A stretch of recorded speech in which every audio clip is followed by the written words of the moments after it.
Seguimos conversando con Fernando Travieso, economista. Dejamos algunas preguntas antes de irnos al corte. Pregunta que generó un poquito de dudas, pero se la vamos a volver Ajá. a hacer. Señor Travieso, hablábamos de las reservas internacionales, estas reservas internacionales que al cierre de julio se ubican en más de 20.000 billones de dólares. Esto significa una caída de 27% en relación al año 2012. También hablamos que, el bolívar es la moneda más sobrevaluada del mundo. Esto según el Banco Internacional de Basilea. ¿Cuál es el análisis que se le puede dar a estos Bueno, lo datos? primero que habría que ver el informe del Banco de Basilea para ver en función de a qué tipo de cambio ellos sacan su cálculo, ¿no?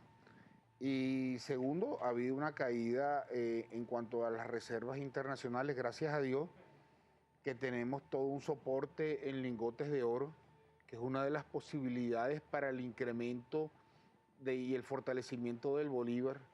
Es más, en el Plan de la Patria se estipula la construcción de una refinería. Es decir, el oro te vale como reserva internacional cuando está a 99,9 grados de pureza. Eso no se hace en el país. Tú envías el oro al exterior, se refina y se trae. Tú pudieras montar, está en el Plan de la Patria, pero hay que concretarlo, una refinería, sacar el oro del Callao, que es la segunda reserva de oro más grande del mundo, e ir introduciendo en bóveda de Banco Central, que hay toda una lucha pues, a nivel de los bancos centrales en el mundo por acumular la mayor cantidad de oro. Entonces, esa disminución tiene que ver mucho con que el gobierno tomó la decisión de privilegiar la inversión social sobre los dólares que necesitaban los importadores. Es una decisión de orden política donde se benefician los intereses de las grandes mayorías por sobre otros intereses, en este caso de los que importan mercancía. ¿Cuál es la diferencia? Usted hablaba de una diferencia circunstancial entre el panorama de 1989, cuando Carlos Andrés Pérez anunció el aumento de la gasolina, al actual. ¿En qué se diferencian estos dos escenarios?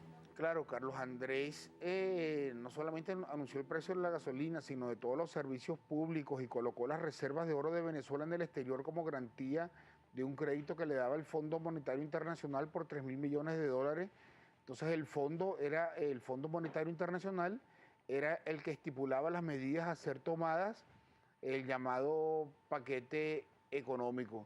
Entonces era todo un proceso de acondicionamiento de toda la economía en función de ciertos intereses. En el año 89, coincidencialmente, se da también el llamado Consenso de Washington, donde las grandes potencias encabezadas por Estados Unidos se reúnen porque ya venía el fin de la Guerra Fría y se estipulan ciertos sectores dentro de la economía mundial a ser privatizados.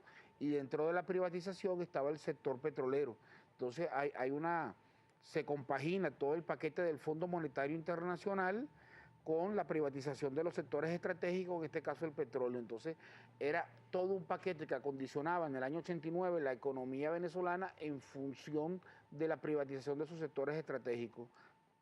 Algunos Dime. economistas consideran, señor Travieso, que se debe eliminar los subsidios que otorga el gobierno nacional a Petrocaribe. Por ejemplo, con Cuba, Barrio Adentro, la factura petrolera, que se van algunos millones de dólares allí. ¿Por qué aumentar la gasolina en nuestro país y siguen algunos convenios como con Petrocaribe? Por lo siguiente. En el año 99 Venezuela rescata la OPEP y para el proceso de privatización del sector petrolero. Entonces, Venezuela iba a ser el país más odiado del planeta porque la mayoría de los países en el planeta Tierra son consumidores de petróleo. Un aumento en el precio no los beneficia, solo beneficia a Venezuela. Y hubo que crear una estrategia para generar una serie de alianzas que te permita mantener la medida de rescate de la OPEP. Y esa medida solo es posible mantenerla si tienes apoyo en los organismos internacionales. Entonces, a través de lazos de solidaridad, en este caso no es un subsidio, sino son condiciones preferenciales de pago. Tú vendes el petróleo a precio internacional, pero le das condiciones preferenciales de pago a los países del Caribe y de Centroamérica.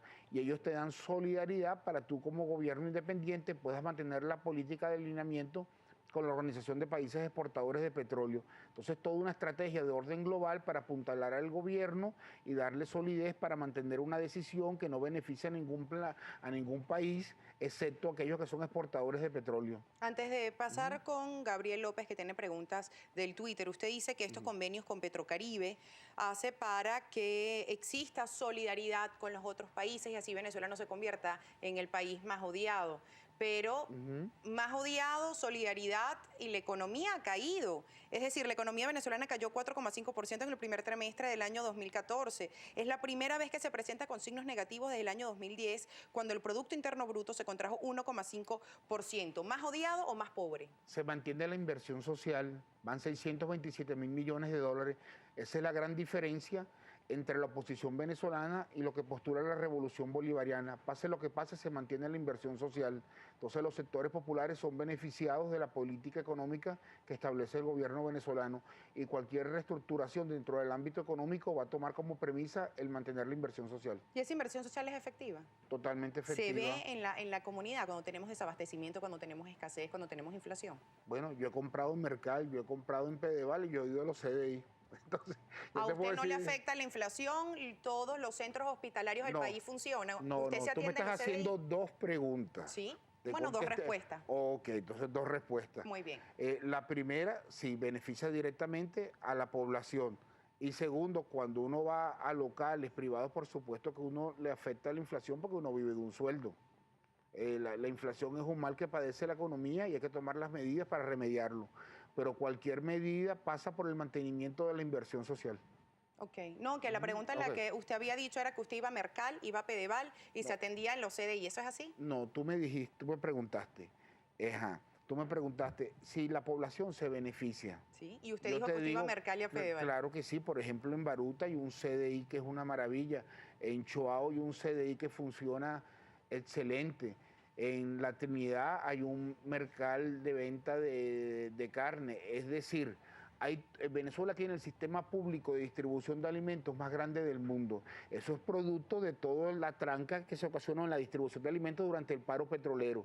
Entonces eso ha permitido toda una distribución de alimentos que se mantiene en el tiempo. Hay una compensación en medio de los problemas económicos, que es un flujo de recursos que va a los sectores populares y los sectores más necesitados. Eso se mantiene. Y esa es la gran diferencia entre el paquete del año 89 del Fondo Monetario Internacional y la realidad actual venezolana. Nosotros tenemos muchísimas preguntas Ok. del Twitter y nuestro compañero Gabriel López las comparte con todos nosotros. Efectivamente, Carolina, participación de nuestra audiencia a través de nuestra cuenta en Twitter, @primera página, para el señor Fernando Travieso, economista y experto en temas energéticos y petroleros. Por ejemplo, a Juan Manuel Cabeza, @30 Cabeza Juan, pregunta: ¿por qué si tenemos tanto éxito en la economía, la inflación es tan alta en Venezuela? Hay un problema de liquidez, hay que tomar medidas. Las palabras éxito actual en la economía son del que formula la pregunta. Lo que tenemos es un gran éxito en mantener, a pesar de los problemas económicos, la inversión social. Otra de las personas, de nuestra audiencia, @Losada Alfredo, dice: si PDVSA recibió en este gobierno tanta inversión extranjera y es tan rentable, ¿cómo se llegó entonces al momento de tener que aumentar la gasolina? Porque el problema, el aumento en la gasolina es para estabilizar variables de orden macroeconómico y sobre todo reducir el tamaño del mercado interno que afecta el nivel de exportaciones. Venezuela produce lo que la OPEP determina y mientras el volumen del mercado interno sea mayor, queda menos para exportación. Entonces, una de las medidas, una de las razones por las cuales se toma o se va a tomar el aumento gradual en el precio de la gasolina es contener el tamaño del mercado interno para mantener el nivel de exportación. Señor Travieso, Ronald Gutiérrez le pregunta y dice: si tenemos tanta solvencia en cuanto a las divisas y en nuestras reservas, ¿por qué entonces se complica el tema con las deudas tan simples como, por ejemplo, con las aerolíneas? Una cosa es deuda de carácter externo, que fue la pregunta que se me hizo, y otras son las negociaciones que hay a nivel interno con aquellos que desempeñan actividades económicas dentro del país y quieren repatriar los dividendos. Entonces habría que ver caso por caso con las diferentes aerolíneas a qué se debe aquellas con las cuales hay retraso. Por ejemplo, nos escribe @HortensiaNRT y dice: si la industria petrolera está tan bien, ¿por qué razón no hay aceites para vehículos, aceites sintéticos y semisintéticos? ¿Qué está pasando?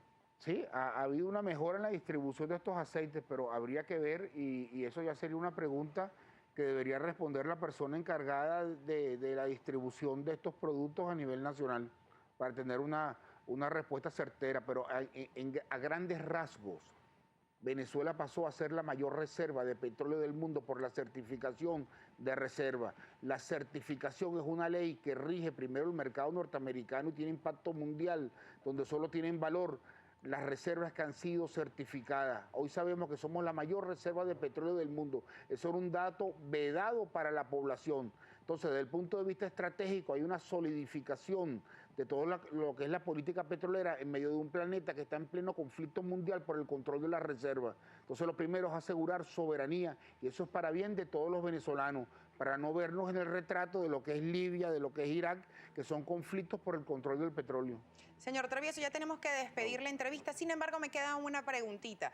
¿Por qué el Banco Central de Venezuela ha estado con tanto retraso para publicar las cifras de inflación? Habría que preguntarle a la gente del Banco Central. Si tienen 10 días es lo que establece la ley. Por eso habría que preguntarle a la gente del Banco Central. Usted como economista, ¿cuál es la posición si sabe que se deben publicar las cifras en los próximos 10 días? ¿Cuál es el llamado usted como economista? A que el Banco Central le conteste la pregunta, porque es una buena pregunta. ¿Y usted como economista qué responde? De que es una buena pregunta la que tú estás haciendo. El Banco Central Muchísimas gracias. debe contestar. ¿Por qué? Porque yo no sé en este momento cuál es la razón, que seguro habrá alguna, por la cual el Banco Central no ha entregado esa cifra. Muchísimas gracias, señor Fernando Travieso, Gracias a ti, Carolina. economista, por estar el día de hoy en Primera Página, 7:47 de la mañana. Hacemos una nueva pausa.